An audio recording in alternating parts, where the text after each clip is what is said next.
Bonsoir à tous. Ce soir, nous parlerons de la réforme des retraites avec mon invité, Eddy Ségur, qui est le secrétaire général de la FSU, syndicat dans l'éducation nationale. Aujourd'hui a été une journée, on va dire, de plus, une journée de plus qui a mobilisé apparemment ou selon le ministère de l'Intérieur, 740 000 Français dans l'Hexagone. Alors, on verra un petit peu ici en Guadeloupe ce qui s'est passé aujourd'hui ou ce qui va se passer avec Eddy Ségur. Bonsoir et merci d'être avec nous. Bonsoir.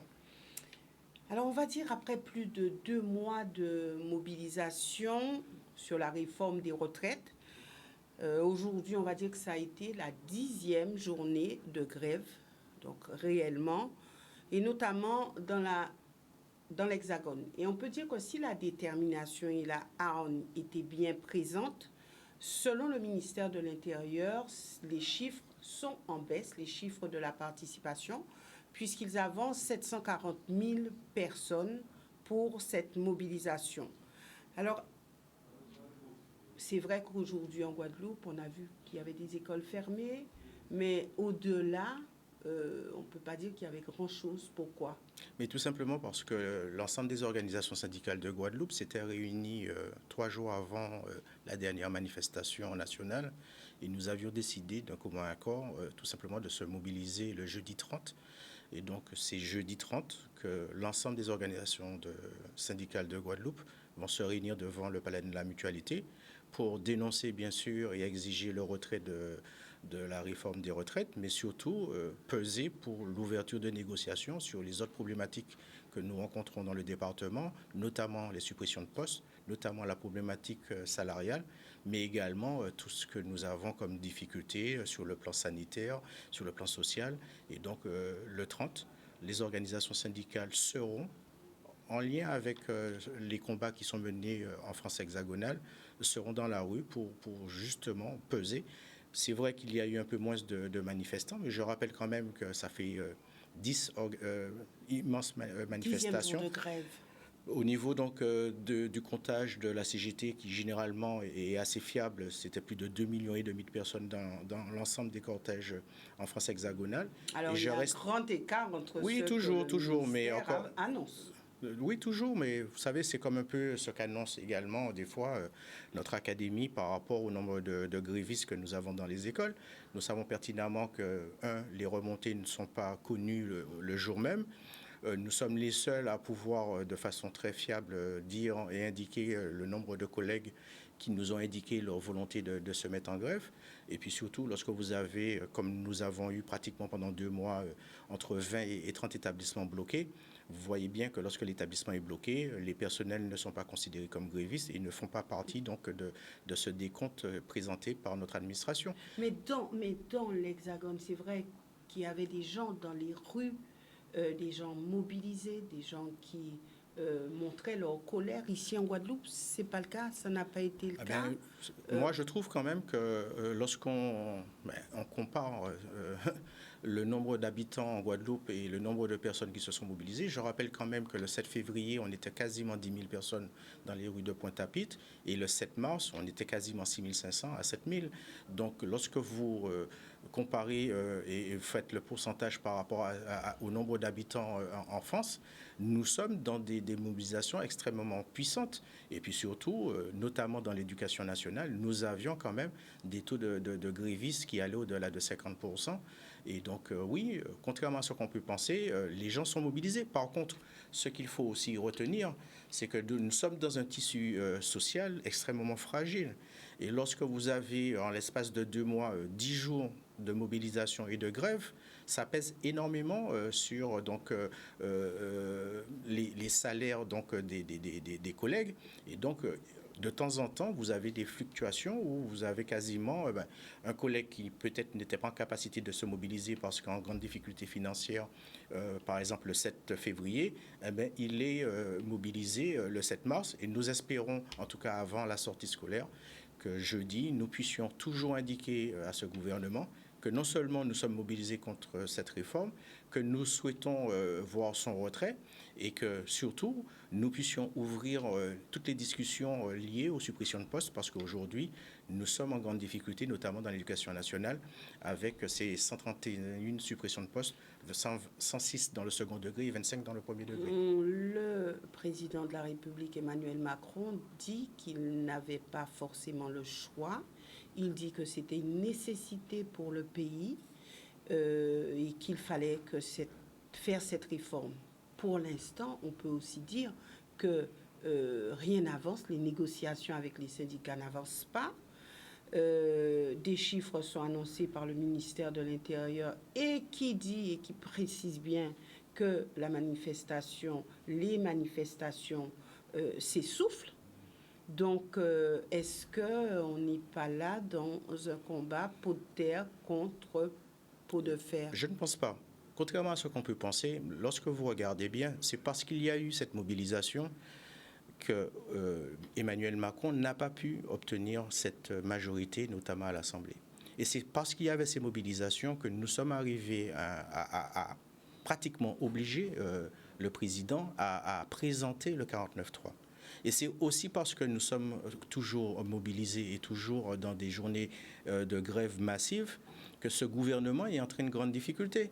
Aujourd'hui, nous voyons bien effectivement que nous avons encore les quelques soubresauts que nous connaissons lorsqu'un gouvernement est en grande difficulté de dire ça se fera et ça ne sera pas autrement et que nous avons la légitimité. Mais en réalité, qu'est-ce qui se passe? Vous avez une loi qui est proposée qui ne tient pas la route. Elle ne tient pas la route parce que déjà, vous avez un certain nombre d'articles qui sont complètement déconnectés d'une loi qui devrait être présente dans le cadre d'une réforme des retraites. Deuxièmement, vous avez 70% des Français qui sont contre cette réforme et vous avez 90% des salariés qui sont contre cette réforme. Ensuite, vous avez le président du corps quand même, qui est quand même celui qui est le plus à même de nous dire comment pourrait se passer ce régime et comment pourrait être financé ce régime, qui nous dit qu'il n'y a pas de souci. Effectivement, nous aurons peut-être en 2023 à peu près 300 millions de déficit. Et dans certains cas, nous pourrions arriver en 2024 et en 2025 à 10 milliards de déficit. Mais nous savons pertinemment et nous avons fait des propositions. Nous, les organisations syndicales, nous avons par exemple demandé à ce qu'il y ait une revalorisation salariale au regard notamment de l'inflation que nous connaissons. Avec une augmentation des salaires, nous aurions pu financer plus de cotisations, faire l'égalité des salaires entre hommes et femmes. Aujourd'hui, les femmes touchent 30% de salaire en moins que les hommes, de façon globale. Si effectivement les femmes se retrouvaient avec exactement le même niveau de salaire, nous aurions pu avoir également une augmentation des cotisations et nous aurions pu effectivement équilibrer les comptes de ce régime. Le gouvernement n'a pas cette lecture. Le gouvernement ne veut pas céder. Mais pourquoi il ne veut pas céder? Parce qu'on sait très bien que cette réforme, elle n'est pas là pour pérenniser le système des retraites par répartition, elle n'est pas là pour préserver l'équilibre des recettes et des dépenses du système de retraite par répartition, elle est là tout simplement pour permettre de faire des économies parce que le gouvernement n'a plus de latitude pour investir notamment dans les écoles, investir dans les services publics et dans la santé. J'entends, mais les gouvernements successifs, celui de François Hollande et avant lui celui de Nicolas Sarkozy, ces gouvernements avaient déjà dit que la retraite par répartition s'essoufflait et que la France ne pouvait continuer avec ce système en l'état. Mais ça, c'est ce qu'ils disent. Mais quand vous ça avez, fait longtemps oui, mais encore une fois, il ne faut pas oublier un certain nombre de choses. Premièrement, le corps qui est là justement pour veiller à l'équilibre des comptes pour le système de répartition nous dit qu'on a un système périn au moins jusqu'à 2035. Et effectivement, si on veut le pérenniser au-delà de 2035, nous avons des efforts, notamment en termes de cotisation, à faire. Mais bon an, mal an, nous avons la capacité de voir ce système par répartition perdurer. Et nous rappelons à l'ensemble des téléspectateurs que Lionel Jospin, notamment, avait mis en place la CADES. Il y a aujourd'hui des réserves énormes d'argent. Je rappelle que la CSG a été augmentée, la CRDS a été mise en place. Nous avons contribué pendant une dizaine d'années à nous mettre un pactole là pour justement faire face à un certain nombre de déficits. En plus, nous sommes dans une situation très favorable.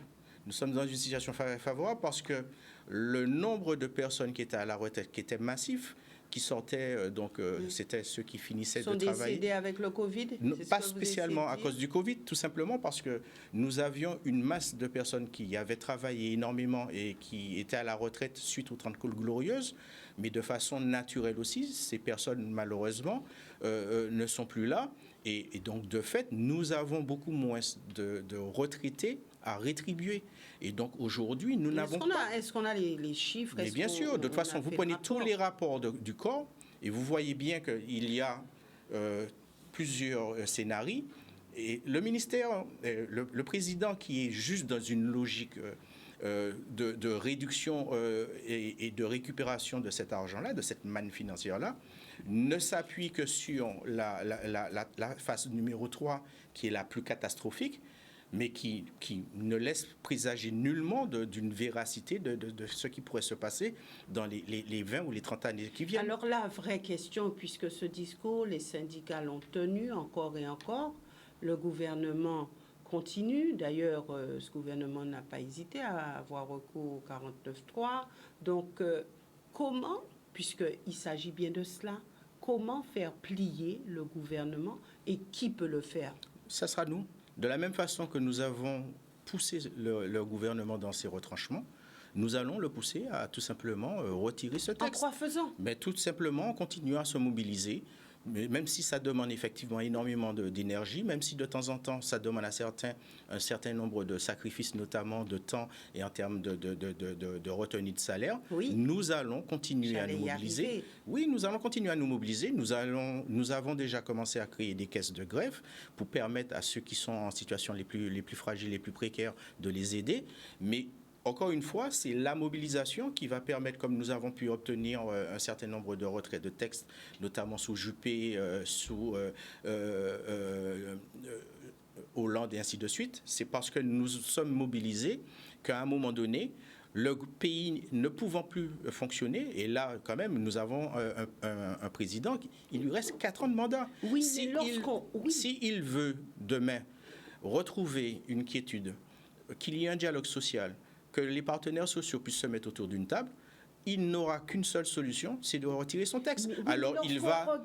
Mais oui, mais encore une fois, nous sommes. Écoutez, il dit, Emmanuel Macron dit oui, mais nous avons près de milliers de blessés parmi les forces de l'ordre. Et pourtant, c'est lui le responsable. gouvernement continue dans est responsable. Il est responsable de la crise. Il est responsable du cheminement législatif qui a été opéré et il est responsable de la façon dont il donne aujourd'hui des instructions aux forces de l'ordre. Alors il dit peut-être responsable, mais pas coupable. Mais peu importe, aujourd'hui qu'il prenne ses responsabilités et si effectivement il se veut être le président du changement, le président de l'ordre et surtout le président qui puisse permettre à l'ensemble des forces vives de se retrouver pour pouvoir demain préparer ce qu'il y a à préparer pour les travailleurs, il faut absolument qu'il retire sa loi. Ça nous permettra, nous, en tout cas, d'avoir les bases pour pouvoir discuter sereinement. Aujourd'hui, vous pensez bien que personne ne peut accepter de perdre 2 ans, de voir donc, se trouver dans l'obligation d'attendre 64 ans pour percevoir sa pension, mais surtout lorsqu'il aura 64 ans, se retrouver avec des niveaux de rémunération bien plus faibles. Parce que dans cette loi qu'il a proposée, il y a la double peine. Il y a le fait que vous ne pouvez pas toucher votre pension pas avant 64 ans, mais vous avez aussi cette autre peine avec donc le croisement de la loi Touraine et ce qu'il propose, c'est que si vous n'avez pas les 40 annuités quand vous avez 64 ans, vous n'avez pas le taux plein, vous avez des décotes et donc de fait, vous avez des diminutions de pension. Et donc, résultat des courses, vous avez des gens, et c'est déjà le cas en Guadeloupe, qui sont tenus de partir 2 ans, 3 ans, 4 ans après la date légale pour partir à la retraite, tout simplement parce qu'ils ont des niveaux de pension qui sont tellement faibles qu'ils ne peuvent pas justement tout simplement vivre correctement une fois qu'ils sont à la retraite. Et donc aujourd'hui, nous demandons tout simplement au président de retrouver la raison. C'est lui qui a perdu la raison. Je pense qu'à un moment donné, oui, il s'est laissé complètement submergé par son idéologie qui ne s'appuie aujourd'hui sur aucune raison concrète.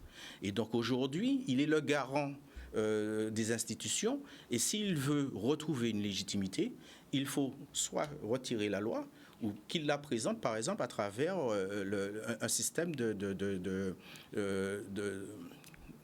comment ça s'appelle encore, demander à ce qu'il y ait un référendum pour que justement, à un moment donné, il retrouve cette légitimité. Et en tout cas, si effectivement cette loi, c'est celle que veut le peuple, au moins qu'elle s'appuie sur une légitimité. Aujourd'hui, elle ne s'appuie sur aucune légitimité. Vous avez un Sénat qui n'a pas pu justement légiférer correctement puisqu'on l'a contraint dans le temps et on l'a obligé, le Sénat, à discuter uniquement des amendements que présentait le gouvernement. Ensuite, vous avez un Parlement qui a été... On n'a pas des bénis oui au Sénat. Mais même si vous n'avez pas des bénis oui au Sénat, mais encore une fois, ce qui se passe, c'est que les sénateurs qui ont voulu présenter leur propre proposition n'ont pas pu le faire. Et au niveau de l'Assemblée nationale, il n'y a pas eu de discussion puisqu'il y a eu tout de suite par la suite une obligation de faire donc la commission commune. Et dans la foulée, vous voyez bien, il n'avait pas de majorité à l'Assemblée et il a utilisé le 49.3. Alors l'Assemblée nationale et le Sénat ont un certain pouvoir quand même. Il y a des élus, il y a des... Alors comment on peut se dire qu'il y a un président de la République qui fait comme il veut? Vous savez, la Constitution de 58... sans que, personne ne soit d'accord. La Constitution de 58... vraiment ça? La Constitution de 58 a donné énormément de pouvoir, donc tout pas simplement... tous les pouvoirs, mais énormément de pouvoir au gouvernement. Je vous fais remarquer que c'est très rarement que, effectivement, les députés ou les sénateurs peuvent faire des propositions de loi. Généralement, les propositions de loi sont faites par le gouvernement. Et ensuite, vous avez, avec justement cette possibilité de 49.3, de forcer les choses pour que, les lois soient adoptées, et deux, comme après, on sait très bien que c'est compliqué de renverser le gouvernement parce que ça pourrait... Donc nous sommes réellement en dictature. Nous ne sommes pas en dictature. La preuve, c'est que nous sommes en capacité de se rassembler, de manifester. Maintenant, il faut tout simplement que ce gouvernement puisse voir de façon lucide ce qui se passe dans le pays, ce que souhaitent les organisations syndicales, parce qu'on peut dire ce qu'on veut. Nous avons été extrêmement responsables, nous, les organisations syndicales. Pendant de nombreux mois, de nombreux samedis, de nombreux jours de grève et de manifestations, les choses se sont passées de façon... Et c'est parce que le gouvernement a forcé le passage avec le 49.3. Et c'est surtout parce que le président, le lendemain, le mercredi, suite à cette application du 49.3, a jeté de l'huile sur le feu avec son intervention de 13 heures, que nous nous retrouvons aujourd'hui avec un certain nombre de débordements. Mais ces débordements-là sont du fait du gouvernement, du président de la République. C'est à lui donc d'assumer le fait que, nous puissions manifester comme il se doit, en toute sécurité, et c'est à lui surtout de faire de telle façon que demain, si on veut avoir de vraies discussions sur les salaires, sur la pénibilité au travail, sur les conditions de travail, sur l'accès à l'emploi, il faut absolument qu'il offre à l'ensemble des partenaires sociaux les conditions de pouvoir discuter tranquillement. Mais on peut se dire, est-ce qu'on était obligé d'arriver jusque-là? On n'a pas les chiffres réels des blessés côté manifestants. Le ministère de l'Intérieur a annoncé des chiffres côté force de l'ordre, mais on peut se dire, est-ce qu'on pouvait arriver, est-ce qu'on devait arriver jusque-là? Est-ce qu'il n'y avait pas autre chose à mettre en avant pour que la situation soit plus apaisée? Encore une fois, personne ne cautionne la violence, et nous les premiers. Et moi, le premier, en tant que représentant d'une organisation syndicale qui travaille dans les écoles et qui tente effectivement d'amener les jeunes à être responsables, citoyens, et la citoyenneté, elle ne s'exerce pas dans la violence. Personne ne cautionne la violence. Mais aujourd'hui, si nous avons malheureusement des dégradations, elles ne sont pas de notre fait. Nous ne faisons qu'une chose: continuer à manifester et continuer et riposter. Non, nous ne ripostons pas.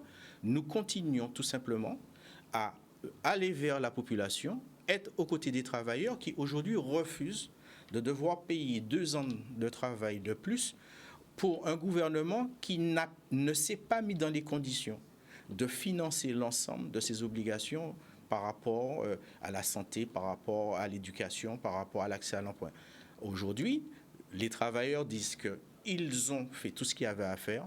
Ils ont fait des efforts, notamment en finançant la CADES. Ils ont fait des efforts en travaillant plus qu'il n'en faut. Aujourd'hui, il est hors de question qu'ils puissent continuer à travailler. Complètement cassé parce qu'effectivement, à partir de 60 ans, on est extrêmement fragilisé, notamment dans certains métiers pénibles. Mais deux, il est hors de question qu'ils se retrouvent avec des niveaux de pension bas. Le gouvernement dit « j'augmenterai les petites retraites ». Mais ce n'est pas vrai. Vous avez bien vu que la construction même également de leur loi est complètement fallacieuse. Lorsque ce gouvernement disait qu'il aurait eu 1 million de personnes avec des pensions minimales à 1 200 €. Et on se retrouve aujourd'hui avec la garantie qu'il y aura à peine 10 000 personnes qui vont toucher ces 1 200 €. Non seulement ce gouvernement n'a pas été sérieux dans la construction même de sa loi, mais en plus a menti à la population.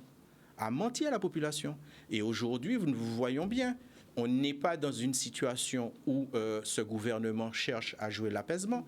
On n'est pas dans une situation où ce gouvernement cherche à faire de telle façon qu'il retrouve des capacités d'une discussion franche, peut-être pas d'accord, mais au moins franche et sincère.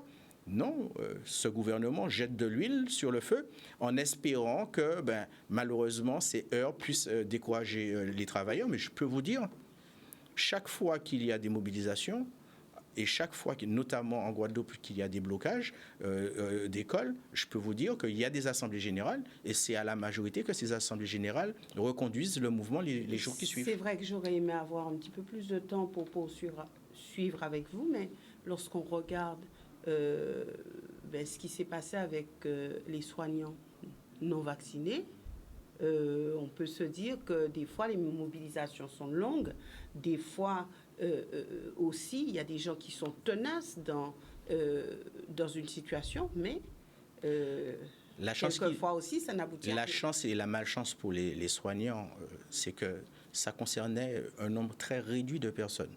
Et donc de fait, on s'est retrouvé avec un phénomène, premièrement, de peur. Je rappelle quand même que lorsque vous vous retrouvez à devoir être cloisonné chez vous, ça crée énormément d'angoisse et énormément de peur. Et donc, ce gouvernement a joué énormément sur la peur, sur l'angoisse, pour pouvoir contraindre les gens à rester chez eux. Et ensuite, on sait très bien que face à la difficulté qu'il y avait pour essayer de réguler ce problème sanitaire, il a décidé de faire l'obligation vaccinale. Mais je serais tentée encore une fois, lorsque vous n'êtes pas certain de ce qui peut se passer, je peux comprendre que le gouvernement ait pu faire preuve de clairvoyance, même pas de clairvoyance, c'est se dire, allez, on prend la solution qui est la moins pire et on regarde effectivement comment on peut mettre la population en sécurité.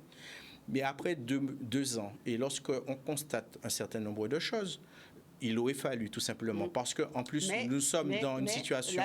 Oui, mais encore une fois, je vous répète encore... Oui, mais je vous répète encore une fois, ça concernait à peine 1,5 million de personnes.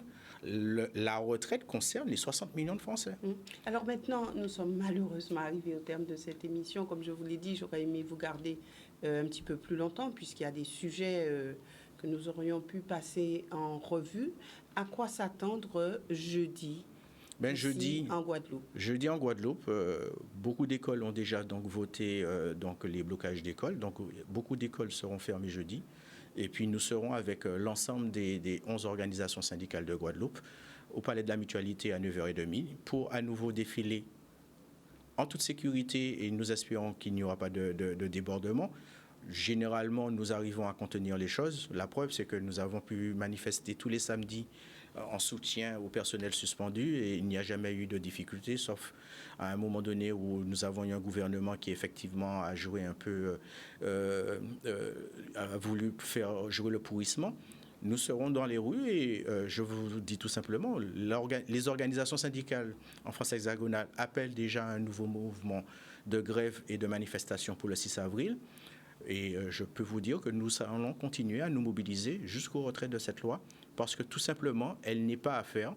et surtout les collègues, l'ensemble de la population, des travailleurs, n'ont pas justement à payer l'incurie de ce gouvernement. Donc nous ne sommes pas sur la ligne de mouvement de grève illimité.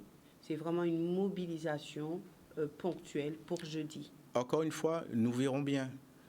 Ensuite, nous sommes dans une situation très particulière en Guadeloupe. Il y a les vacances scolaires, donc je peux vous assurer qu'il y aura 100% des établissements fermés à partir du 30 mars. Mais nous verrons bien, nous aurons à discuter avec les autres organisations syndicales, nous aurons à discuter avec les collègues et nous verrons comment, à partir du 17 avril, lorsque nous allons reprendre les cours, ce que nous aurons à faire. Parce que effectivement, le problème des retraites, c'est une chose. Mais le problème des postes, c'en est une très, très grave. Et je peux vous dire qu'il faut absolument qu'on regarde comment faire pour réduire le nombre de suppressions de postes. Ça peut passer notamment par l'extension de l'éducation prioritaire renforcée en Guadeloupe. Si nos établissements étaient en éducation prioritaire, tous nos établissements étaient en éducation prioritaire, on aurait pu non pas avoir 131 suppressions de postes, mais quasiment la création de 150 postes.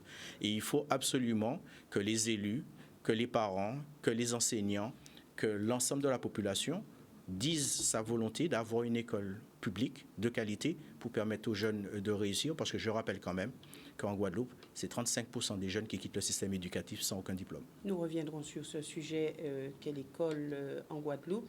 Merci Eddy Ségur d'être venu sur ce plateau. Merci aussi à vous téléspectateurs de nous avoir suivis. Prochain rendez-vous demain. Demain, ça sera une émission spéciale. Nous serons au cœur d'une vie. La vie de Dominique Panol. Désolé, c'était déjà prévu pour mercredi de la semaine dernière. Malheureusement, nous avons eu un incident particulier où une émission, un direct à réaliser. Donc, nous ne pouvions passer cette émission, mais ça sera pour demain. Excellente soirée à tous.